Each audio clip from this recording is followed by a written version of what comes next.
আজকে আমরা একটা গুরুত্বপূর্ণ কনসেপ্ট শিখব। আমরা আগের দিন কি পড়েছি? এতদিন পর্যন্ত আমরা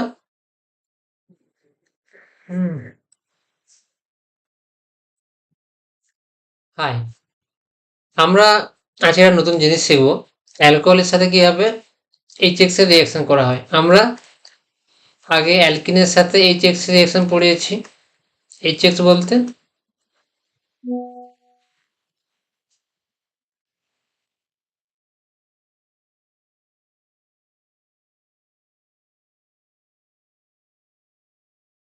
হাই আচ্ছা আচ্ছা হাই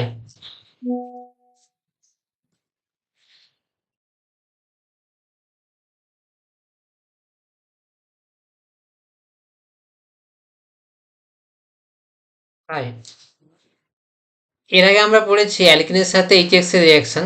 সেখানে আমরা দেখেছি মার্কোনিকো অ্যাডিশন হয়।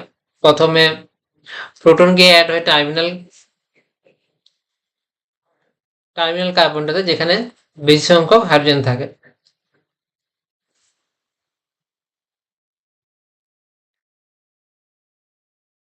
তো তোমরা মনে করো মার্কোনিকো অ্যাডিশন অ্যালকিনের ক্ষেত্রে আমরা কিন্তু দেখেছি যে মার্কোনিকো অ্যাডিশন হয় এইচএক্স এর ক্ষেত্রে, এবং এটা হচ্ছে মিথাইল, আর এখানে দুটো অলরেডি সিএইচ ইউনিট ছিল আর একটা কার্বন হাইড্রোজেন যোগ হয়েছে। এটা হচ্ছে নর্মাল মার্কোনিকো অ্যাডিশন।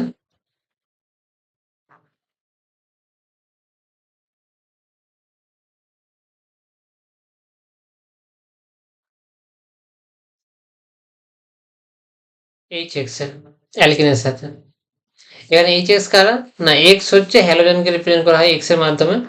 তাহলে এইচএক্স হচ্ছে এইচ আই, এইচ বিআর এবং H CL. H A variation normal হয় না, করা হয় না, কিন্তু আমরা এই তিনটে করা হয়। তো সেখানে আমরা দেখেছিলাম যে অ্যালকিনের মার্কোনিকো রুল ফলো করে তাদের অ্যাডিশন হয়। আর যেটা মোস্ট প্রোটন, যেখানে বেশি সংখ্যক প্রোটন থাকে সেখানে প্রোটন যোগ হয়। তারপর 2 ডিগ্রি কার্বোক্যাটায়ন তৈরি হয়। এখানে কার্বোক্যাটায়নের নেগেটিভ পার্ট মানে সিএল গিয়ে অ্যাটাক করে। আজকে আমরা দেখব যে আমরা যে এতদিন অ্যালকোহল বানালাম, অ্যালকিন থেকে বানিয়েছি। কীভাবে অ্যালকিন থেকে বানিয়েছি? এক হচ্ছে অ্যাসিড ক্যাটালাইজ হাইড্রেশন করেছি, ওয়াটার এডিশন করেছি। দুই হচ্ছে হাইড্রোবোরেশন অক্সিডেশন করেছি। তো অ্যালকিন থেকে আমরা অ্যালকোহল বানাতে জানি। আমরা যে এই অ্যালকোহলটা বানালাম, ধরো আমরা যদি হাইড্রোবোরেশন করি BH3, তারপরে H2O2 NaOH, তাহলে কি হয়? প্রথমে হাইড্রোবোরেশনের ক্ষেত্রে উল্টো হয়। টার্মিনাল কার্বনের প্রথমে BH2 অ্যাড হয় আর এখানে হাইড্রোজেন অ্যাড হয়, তারপর অক্সিডেশন হয়, সেখান থেকে আমরা কি পাই? প্রাইমারি অ্যালকোহল পাই। তো আমরা যে এই অ্যালকোহলটা বানালাম প্রোপানল, প্রোপিন থেকে প্রোপানল বানালাম CH2 CH2। এই অ্যালকোহল ধরো আমি লিখলাম CH3 CH2 CH2OH। এখানে যে কার্বন অক্সিজেন বন্ডটা আছে, কার্বন বন্ড অক্সিজেন বন্ডটা খুব স্ট্রং হয়, তার জন্য এটা OH as a living group হিসেবে বেরোতে পারে না। মানে এখান থেকে তুমি যদি বলো আমি OH গ্রুপকে লিভিং গ্রুপ হিসেবে বের করে দেবো, তাহলে কার্বোক্যাটায়ন তৈরি হবে। লিভিং গ্রুপ বেরোলে সেখানে কার্বোক্যাটায়ন তৈরি হবে। আমরা দেখেছি SN1 রিঅ্যাকশনে plus OH minus.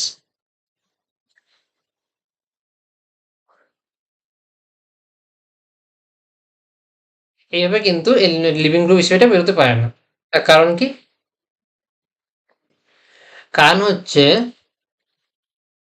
Strong carbon oxygen bond. এই বন্ডটাকে সহজে ভাঙা যায় না। Not easy to break. কিন্তু তোমার মনে আছে অ্যালকোহল থেকে তোমরা অ্যালকিল হ্যালাইড কিভাবে বানিয়েছিলে? সেটা মনে করলে তো বুঝতে পারবে। আমরা অ্যালকোহলের থেকে অ্যালডিহাইড, সরি, তোমরা টারবিউটাইল ক্লোরাইড কিভাবে বানিয়েছিলে? HBr অ্যাডিশন করে তো বানিয়েছিলে। সেখানে প্রথমে কার্বোক্যাটায়ন তৈরি হয়েছিল, তারপরে বিআর অ্যাডিশন হয়েছিল। সেই রিয়াকশনটাই তো আমরা পড়ছি আবার ঘুরে এখানে এসে। তাহলে এটা নতুন কিছু হলো? যারা সেখানে ভালো করে বোঝেনি, আজকে তাদেরকে একটু বুঝিয়ে দিচ্ছি। এটা হচ্ছে HBr অ্যাডিশন। এবার ভালো করে বোঝার চেষ্টা করো নর্মালি রিয়াকশনটা কীভাবে হয়। তুমি যদি ইথানল নাও, এটা হচ্ছে ইথানল, প্রোপিনল নাও, প্রোপিন থেকে প্রোপানল বানালাম, আমরা প্রোপানল বানালাম, CH2 CH2 এখানেও CH2 নিয়ে যাচ্ছে। এখানে একটা নতুন রিয়েজেন্ট, সেটা হচ্ছে কনসেন্ট্রেটেড HCl প্লাস অনাদ্র অ্যানহাইড্রাস জিরেনসিএল2 ইউজ করা হয়। অ্যানহাইড্রাস বা অনাদ্র মানে জল থাকবে না, জল ছাড়া কনসেন্ট্রেটেড HCl, এটা সেল জিরেনসিএল যদি নিয়ে রিয়াকশন করানো হয় তাহলে সেখানে কী হবে। প্রথমে দেখো, আমরা রিয়াকশানে নিউক্লিওফাইল খুঁজবো আর ইলেকট্রোফাইল করবো। তাহলে প্রোপিন, এটা যে প্রোপানল CH2, তাহলে অক্সিজেনে কি আছে, লোন পেয়ার আছে, মানে এটা নিউক্লিওফাইল। বুঝলে, নিউক্লিওফাইলকে নেগেটিভ সাইন দিয়ে করো, কিন্তু এখানে লোন পেয়ারটা হচ্ছে নিউক্লিওফাইল মানে ডোনেট করবে। আর HCl ভেঙে কি হয়, HCl ভেঙে H প্লাস হয় প্লাস Cl মাইনাস হয়।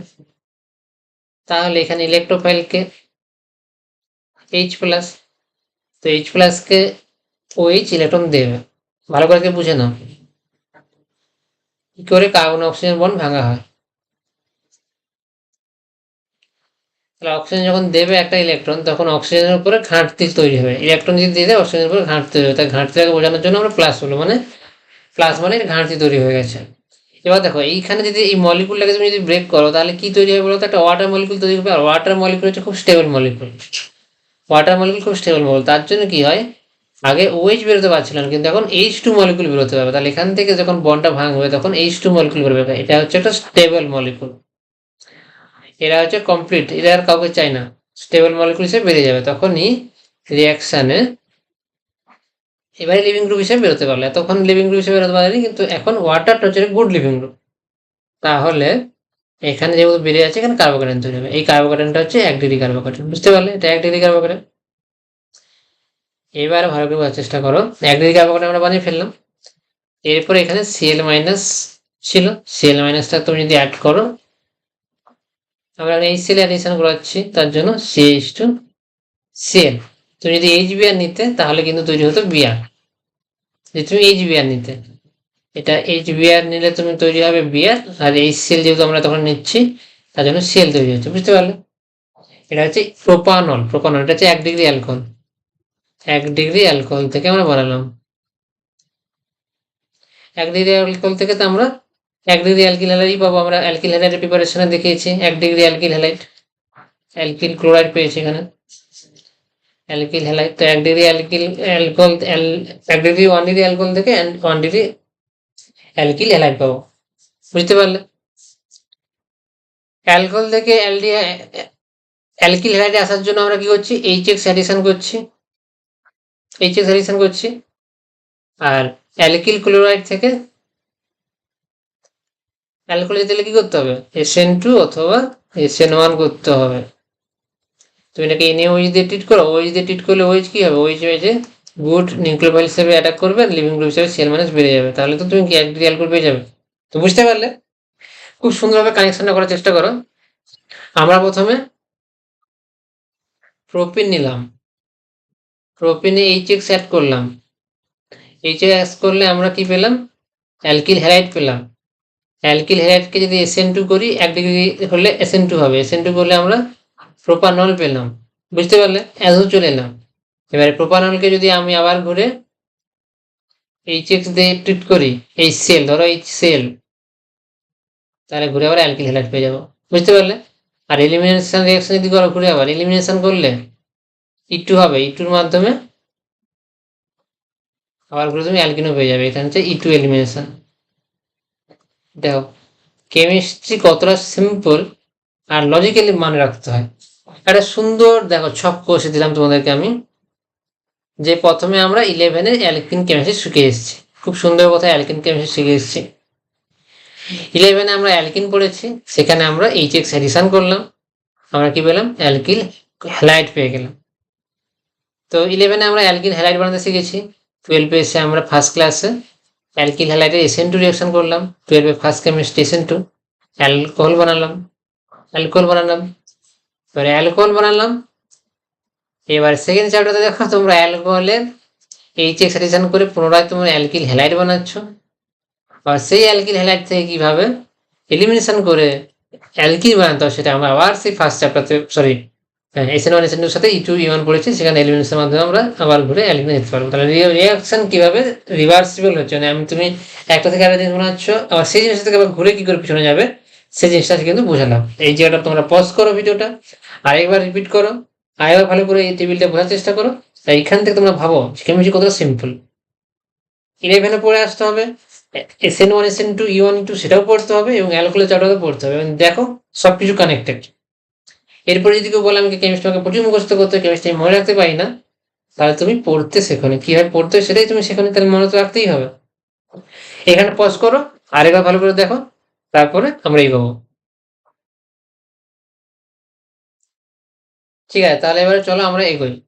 আমরা যেটা পড়বো যে লুকাস রিএজেন্টটা কি, লুকাস রিএজেন্ট কি করা হয়। লুকাস রিএজেন্ট হচ্ছে জেডেনসিএল টু, অনাদ্র জেডেনসিএল টু, এটাকে এনহাইড্রাস লেখা হচ্ছে এই কারণে, অনাদ্র জেডেনসিএল টু প্লাস কনসেন্ট্রেটেড HCl। দেখো ভালো করে দেখার চেষ্টা করো, কোশ্চেন একটা এসছে আমাদের নিতে এসছে, যে বলছে লুকাস রিএজেন্ট যে মিক্সচার অফ এই, ওকে বি হচ্ছে কি জেডেনসিএল টু আর HCl। লুকাস রিএজেন্ট কিভাবে কাজ করে সেটা আজকে আমরা দেখি চলো। তো আমরা কি দেখলাম যে প্রাইমারি অ্যালকোহল যদি এটা যে প্রোপানল, বারবার বলতে মানে বুঝতেই পারছো প্রোপানল, এটাকে যদি এই রিএজেন্টটাকে ট্রিট করো, লুকাস রিএজেন্টকে এলআর দিলাম, তাহলে সেখানে কি তৈরি হবে, এটা রিঅ্যাকশন সেন্টার, এখানে কার্বনটা আছে, এখানে সিএল হবে, প্রাইমারি হ্যালাইড তৈরি হবে, এবং সেটা কোন ইন্টারমিডিয়েটের মাধ্যমে হচ্ছে, ইন্টারমিডিয়েট পড়েছি, কার্বোক্যাটায়ন হচ্ছে ইন্টারমিডিয়েট, তো এই কার্বোক্যাটায়নটা হচ্ছে 1 ডিগ্রি কার্বোক্যাটায়ন। এরপর তুমি যদি 2 ডিগ্রি অ্যালকোহল নাও, এখানে যদি একটা মিথাইল লাগিয়ে দাও, ওইচ, এখানে হাইড্রোজেন ছিল, হাইড্রোজেনকে শিফট করে মিথাইল করলাম, তাহলে 2 degree alcohol, sorry 2 degree alcohol, তাহলে 2 ডিগ্রি কার্বোক্যাটায়নের মাধ্যমে যাবে, এখানে ওইচটা বেরিয়ে যাবে ওয়াটার হিসাবে, প্রোটোনেট হওয়ার পরেই বেরোবে, প্রোটোনেট হওয়ার পরেই বেরোবে অ্যালকোহল ওয়াটার হিসাবে অ্যালকোহল থেকে, তাহলে এটা 2 ডিগ্রি কার্বোক্যাটায়ন যাচ্ছে, তাহলে সেখানে কি হবে, তারপরে আবার হ্যালাইডটা জুড়ে যাবে এসে, তাহলে এই হবে রিঅ্যাকশন। আর 3 ডিগ্রি যে কার্বোক্যাটায়ন, 3 ডিগ্রি অ্যালকোহল, দুটো মিথাইল, দুটো হাইড্রোজেন কেমিস্ট্রি, দুটো মিথাইল করে দিলাম, সেখানে যদি সেখানে রিঅ্যাকশনে কি দিয়ে যাবে, সেখানে রিঅ্যাকশন 3 ডিগ্রি কার্বোক্যাটায়নের মাধ্যমে যাবে, মিথাইল মিথাইল, এবং তারপরে হ্যালোজেন্সের যোগ হবে, মিথাইল মিথাইল। এবার দেখো 1 ডিগ্রি 2 ডিগ্রি আর 3 ডিগ্রি কার্বোক্যাটায়নের কোনটা বেশি স্টেবল, 3 ডিগ্রি কার্বোক্যাটায়ন সব থেকে বেশি স্টেবল, তার জন্য রিঅ্যাকশনের রেট বাড়বে, রিঅ্যাকশনের রেট বাড়বে, নিচে নিচে যত তুমি নামবে রিঅ্যাকশনের রেট তো বাড়বে, তার জন্য তুমি যদি 3 টারসিয়ারি অ্যালকোহলকে যদি অনাদ্র জেডেনসিএল তুমি HCl যদি হিট করো, সঙ্গে সঙ্গে তুমি রিঅ্যাকশন প্রচুর ফাস্ট হবে, এবং সঙ্গে সঙ্গে তুমি যত রিঅ্যাকশন যত বেশি হবে তত বেশি পরিমাণে হিট তৈরি হবে, তার জন্য সেখানে বেশি বুদবুদ তৈরি হবে, টার্বিডিটি তৈরি হবে, আর সেই রিঅ্যাকশনটাকে আমরা তখন বলবো যে এটা টারসিয়ারি অ্যালকোহল। আর খুবই স্লো হয় তখন আমরা বলবো সেটা সেকেন্ডারি অ্যালকোহল, যদি রিঅ্যাকশন খুবই স্লো এবং খুবই বহুত মানে স্লোয়েস্ট হয়, তাহলে সেক্ষেত্রে কিন্তু আমরা বলবো সেটা হচ্ছে প্রাইমারি অ্যালকোহল। তাহলে অ্যালকোহলের প্রকারভেদ মানে শ্রেণীবিন্যাস জানার জন্য আমরা লুকাস রিএজেন্টের সাথে যদি ট্রিট করি, সেখানে কিন্তু আমরা বুঝতে পারবো রিঅ্যাকশনের রেট এবং কালার চেঞ্জ, এবং ওই টার্বিডিটির মাধ্যমে বুঝতে পারবো যেটা প্রচুর ফাস্ট হবে সেটা হচ্ছে টারসিয়ারি অ্যালকোহল। সেই রিঅ্যাকশনটা খুব ফাস্ট হচ্ছে কেন, ওই রিঅ্যাকশনটা ফাস্ট খুব কেন, তার কারণ হচ্ছে 3 ডিগ্রি কার্বোক্যাটায়নের মাধ্যমে হচ্ছে ইন্টারমিডিয়েট, গ্লুকোজ রিএজেন্ট সহকারে হিট করলে যে রিঅ্যাকশন হচ্ছে কার্বোক্যাটায়ন তৈরি, এটাকে বলা ইন্টারমিডিয়েট, এখানে সব থেকে বেশি স্টেবল কার্বোক্যাটায়ন, সব থেকে বেশি স্টেবল 3 ডিগ্রি, তারপর 2 ডিগ্রি, তারপর 1 ডিগ্রি, তার জন্য 3 ডিগ্রি সব থেকে ফাস্ট রিঅ্যাকশন দেয়। তো আজকে আমরা কি শিখলাম, আজকে আমরা একটা সুন্দর কানেকশন শিখলাম, অ্যালকিল হ্যালাইড এবং অ্যালকোহলের মধ্যে রিলেশনটা শিখলাম, SN1 E1 এলিমিনেশন সাবস্টিটিউশন, তার সাথে অ্যালকিনের কেমিস্ট্রি কানেকশন খুঁজে বের করলাম, তাহলে অ্যালকোহলের ওএইচটা ভালো লিভিং গ্রুপ নয়, কিন্তু সেটা কীভাবে ভালো লিভিং গ্রুপ করতে পারি সেটা শিখলাম, মার্কোনিকোভ অ্যাডিশনের রিভিশনটা দেখলাম, তারপরে তার সাথে HBr এর কীভাবে অ্যাডিশন হয়, কার্বোক্যাটায়ন কীভাবে তৈরি হয় সেটা আমরা শিখেছি, তারপরে গ্লুকোজ রিএজেন্ট কি সেটা আমরা শিখেছি, এটা কিন্তু অ্যালকোহল শনাক্তকরণের জন্য ব্যবহার করা হয়।